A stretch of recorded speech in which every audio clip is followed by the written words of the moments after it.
In 2050, youth will have permanent positions in Arctic governance to ensure that government officials collaborate with Arctic youth.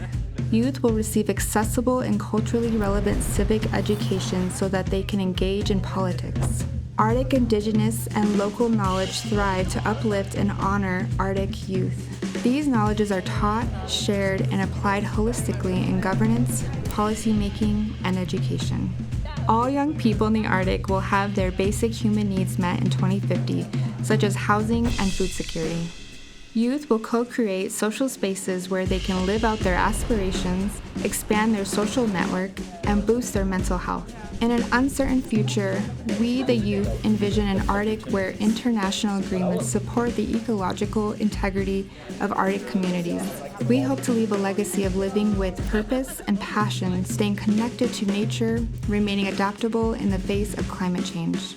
We will use technology to preserve cultural heritage and will co-design technology to make it relevant for Arctic communities.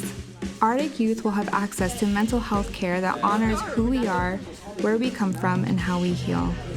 We need your support now so that we can empower youth to thrive in the Arctic.